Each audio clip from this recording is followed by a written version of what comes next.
My name is Amelia. I was 34 when this happened. I had been working at a mid-sized healthcare tech consulting firm for 6 long years. The company was called MedCore Advisors, and I was one of the early hires back when they were still scrambling to prove they could compete with the big names. I'd given that place everything I had, my nights, my weekends, and 1,000 pieces of myself I would never get back. And yet there I was sitting in my boss's office for the 12th time, staring at another promotion that didn't have my name on it. Tyler. That was the name on the letterhead this time. Tyler, who had joined 8 months ago, still asked me how to pull client data from our system and once asked if HIPAA was an insurance company. I looked down at the folder Tyler would now get with his shiny new title and the raise I had quietly prayed for every year since year 2. And I did something I wasn't expecting. I laughed, not a polite chuckle. I let out this sharp, dry bark of disbelief that made my manager Drew shift in his chair, like he thought I might lose it right then and there. He tried to talk, said something about timing and organizational priorities, and how I was absolutely top of mind for the next cycle. It was the same tired speech, the same recycled buzzwords. I could have recited it for him. I stared at him as he spoke, and the sound of his voice barely registered. All I could think was how many people I had trained who now had higher titles than I did. How many times I had accepted being told, not now, not yet, maybe next time. I realized then that I'd been holding my breath for 6 years, waiting for a someday that was never coming. I stood up before he finished, smiled like I was fine, said thank you for the feedback like a good little soldier. Then I walked back to my desk past Tyler, who was proudly showing off his new business cards like a kid with a participation trophy. I sat down, looked around at the space I had occupied for more than half a decade, and felt like a ghost in my own story.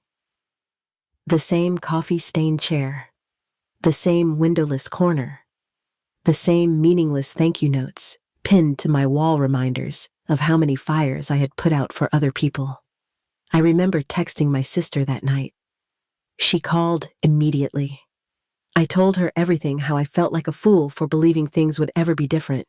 She listened patiently, let me rage. Then she said something simple that cracked me open. Maybe it's time to stop performing for people who have already decided not to see you. That line hit me harder than any of the rejections ever had. Because it was true. I had been auditioning for a part in a play they were never going to cast me in. That night I cried like I hadn't in years. Ugly cried. On the bathroom floor.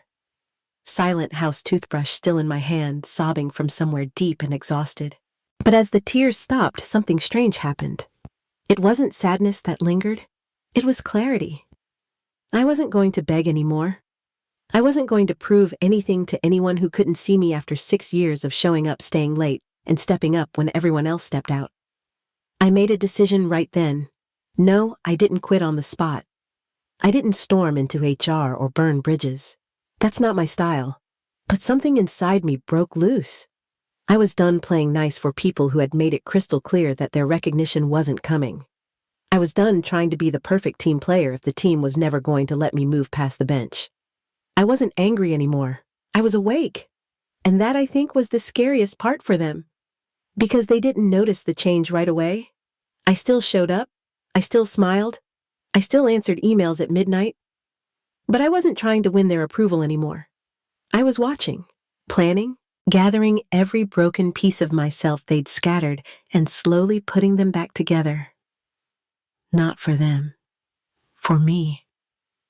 That moment in Drew's office wasn't just the 12th rejection. It was my 12th redirection. The day I stopped waiting and started building something that would never depend on their permission again.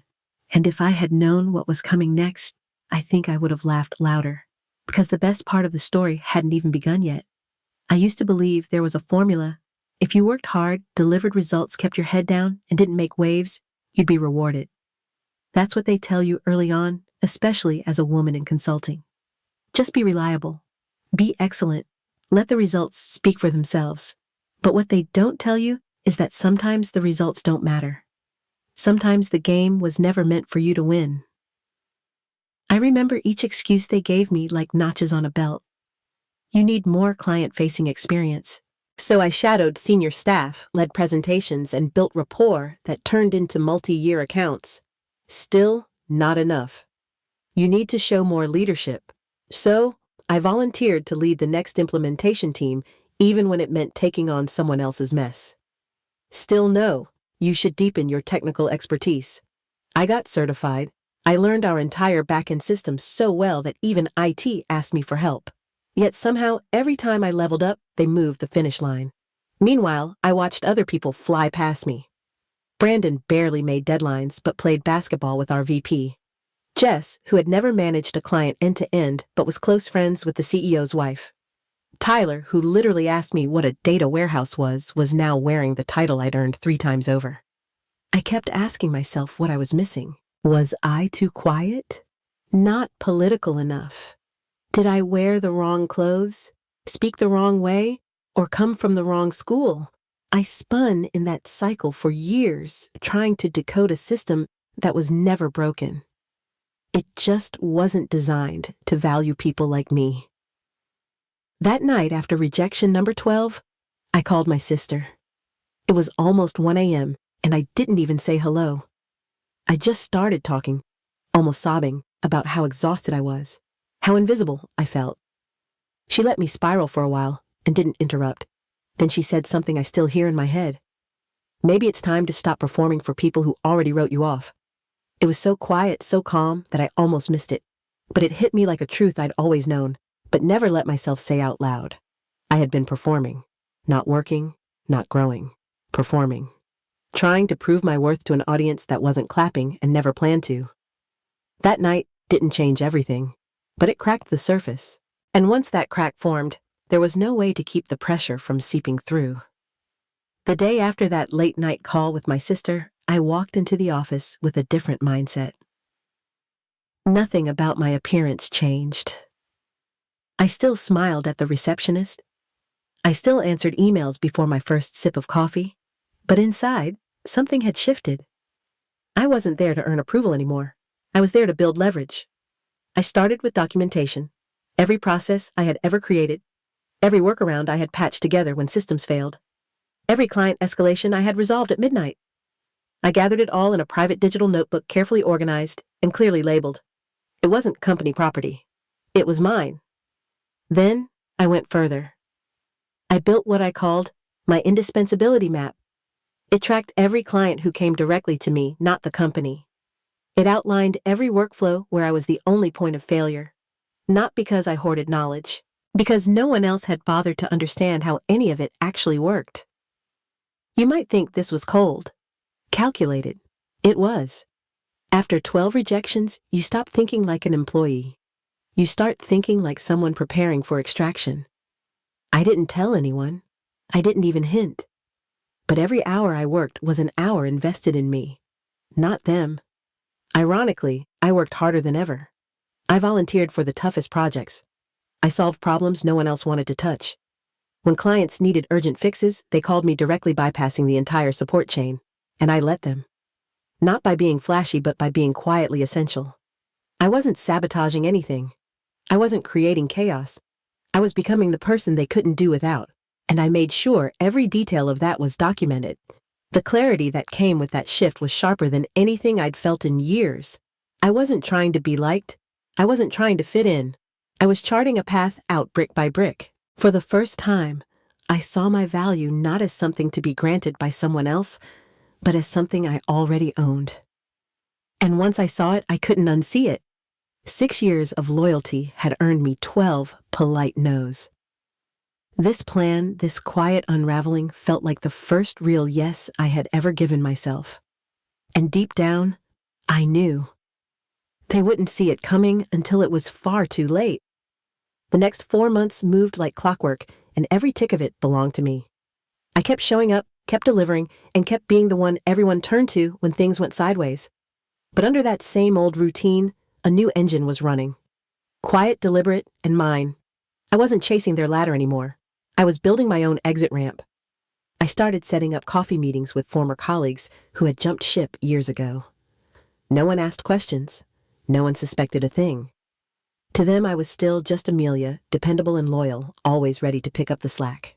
In reality, I was laying the groundwork. I incorporated my own firm. Nexa Partners registered it, quietly opened a business account, and drafted a simple website no one would see for a while. Everything was buttoned up and clean. No violations, no leaks, just preparation. Behind the scenes, I began talking to 2 major clients. I didn't pitch. I didn't poach. I just asked questions. Listened. They were already frustrated, already thinking about the transition. I became a sounding board. Helpful, reliable, discreet, nothing more, at least on the surface. Then came the 13th promotion. Another announcement. Another celebration for someone who hadn't put in half the time or sweat I had. This time, it was Mark. New to the team. Loud, confident, and allergic to accountability. The same guy who once asked if our systems could run from Dropbox. They handed him the title I'd spent 6 years earning. When I heard the news, I didn't flinch. I smiled. Drew, my manager, actually paused when he told me, like he expected an outburst or at least a look of disappointment. I gave him nothing. Not a flicker. Just a nod and a polite congratulations. And that's when I knew I had all the leverage I needed. They'd confused my silence with contentment. They had no idea I'd already filed the paperwork. Already had funding approved. Already mapped out exactly what day I'd walk away. It wasn't a fantasy anymore. It was a calendar event. 6 months after the last rejection. That was my line in the sand, and I was 5 months in. The more I worked, the more the cracks in their system showed. I saw processes fall apart the moment I wasn't there to glue them together. I watched as Mark struggled to keep up with what I used to manage blindfolded. I kept notes. I stayed gracious. But the difference now was that I wasn't fixing things for them anymore. I was logging proof of how much I'd carried. Every fix, every late night save, every time I pulled a project out of freefall. All documented, all dated. There's a certain kind of power in knowing you don't need them anymore. I still showed up on time, still delivered. But my heart wasn't in their mission. It was mine. I felt it growing every day, this quiet, contained satisfaction. They still thought I was waiting for my turn. They didn't realize my turn had already come. They just weren't invited. I walked into Drew's office that Monday morning without a meeting on the calendar. Just me, a printed resignation letter, and a quiet sense of completion. I placed it on his desk, smiled, and said I'd be leaving in 2 weeks. His face twisted like he couldn't decide if he was confused or offended. Maybe both.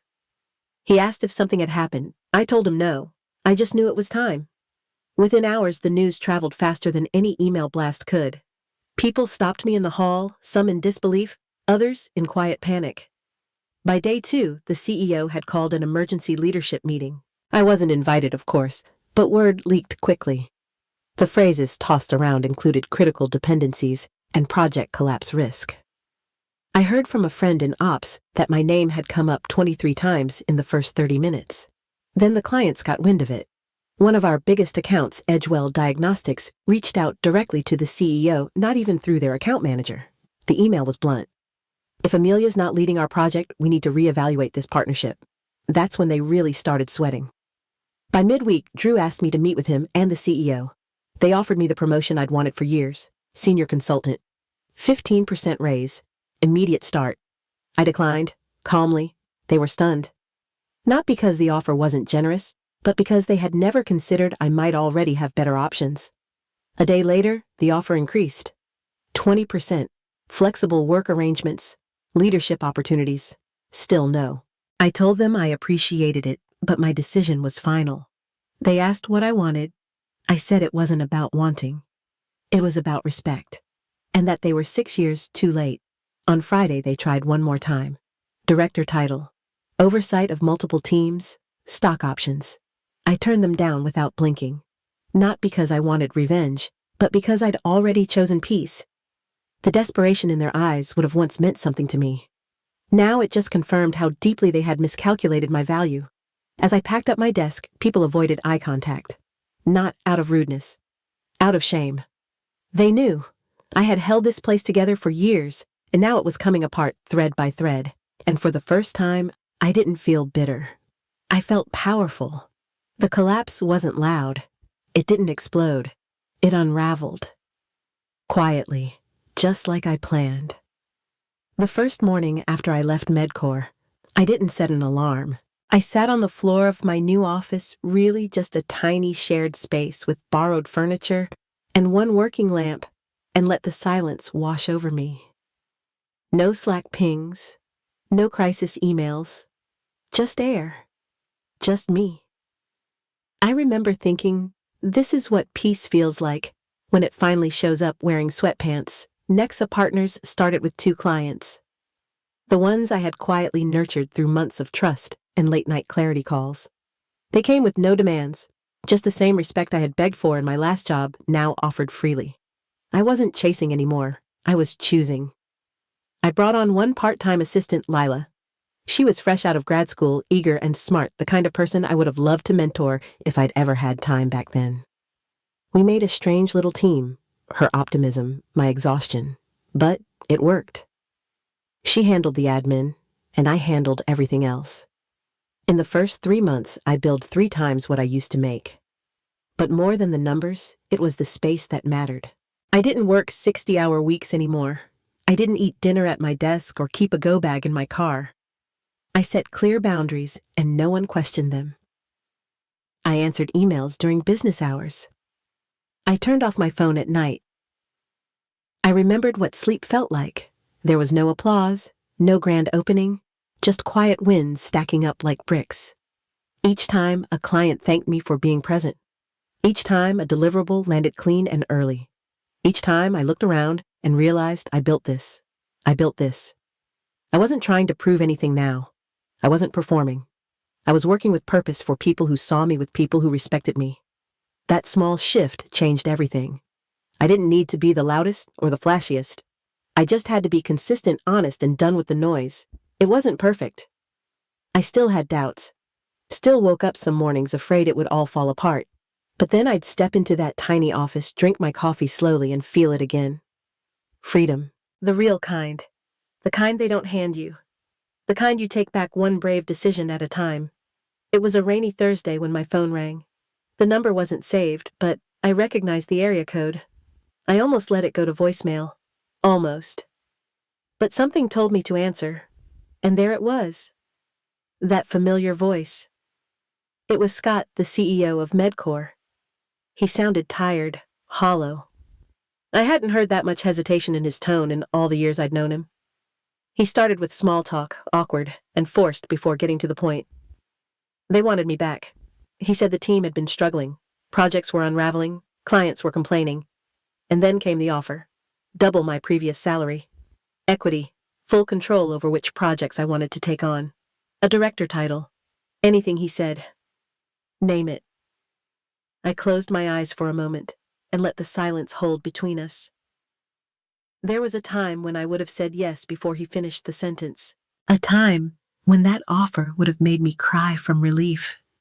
But now, all I felt was stillness. Not bitterness, not pride, just quiet knowing. I didn't need them anymore. And more than that, I didn't want them. I told him I appreciated the call. I genuinely hoped they could rebuild. But I had moved on. What I didn't say, what I didn't need to say, was that they had 6 years to make me feel seen. It took 6 years to recognize what I brought to the table, and they only noticed when the table started to collapse without me. He didn't argue, just sighed and said he understood. And maybe he did. Maybe for the first time, he actually did. After I hung up, I sat at my desk and stared at the window for a long time. The rain kept falling, soft and steady. And I realized something important. The revenge I had dreamed about the moment of being begged to return had finally arrived. But it didn't matter anymore. Because I had already won. Not by taking them down, but by building something of my own. Something real. Something that didn't need their permission or validation. That was the true victory.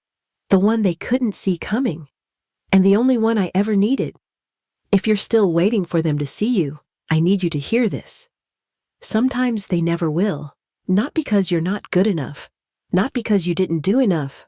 But because some people are committed to their blindness.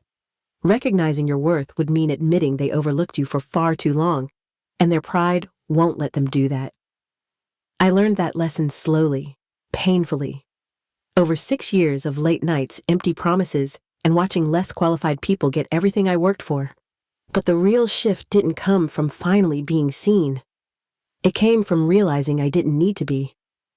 The moment I stopped trying to earn their validation was the moment I started moving toward freedom. And freedom didn't look like some dramatic exit or viral revenge. It looked like a quiet morning. Like building something for myself. Like working with people who actually listen when I speak. Who respected my boundaries. Who paid me what I was worth without needing to be begged or reminded. For years, I kept thinking that if I just got better, worked harder, and stayed longer, they'd eventually see me. I chased approval like it was a prize that came with an instruction manual. But the truth is, there was no manual, there was no prize, and the people I was trying to impress weren't even paying attention. So if that's you right now, if you're sitting in an office on a factory floor or at your kitchen table wondering what else you have to do to be noticed, let me offer you this. Maybe you don't. Maybe you've already done enough. Maybe the issue isn't your effort, but where you're spending it. Maybe you're watering a garden that was never meant to grow for you. I'm not saying you should quit tomorrow. I'm not saying burn it all down and walk away. I didn't either. I took time. I planned. I waited until I had something real to step into. But what I am saying is that you don't have to keep auditioning for people who decided a long time ago not to cast you. You don't have to make yourself smaller to fit inside their idea of what value looks like. You don't have to shrink to be digestible. You get to take up space. You get to want more. It took me far too long to understand that being good at something doesn't mean anything if the people around you refuse to see it. You can be brilliant and still invisible to the wrong audience.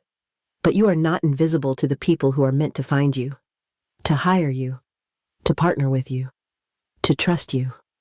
I've seen that truth unfold every single day since I left. Nexa Partners isn't just a company. It's a statement. A quiet one, sure, but loud in its impact. We hire people who've been overlooked. We listen first. We reward generously. We don't make people prove they belong. They already do. And I built that not because I'm extraordinary, but because I finally believed I didn't have to wait for someone else to give me permission. So, if you're still waiting, I want you to ask yourself a hard question. What if the validation never comes? What if the promotion never arrives? What would you do if no one clapped? Would you still keep giving them your best? Or would you finally give it to yourself? If this story resonates with you, I hope you'll share your own. I read every message, every comment, and I promise you your story matters. Your work matters. You matter. Even if the people around you haven't said it out loud yet.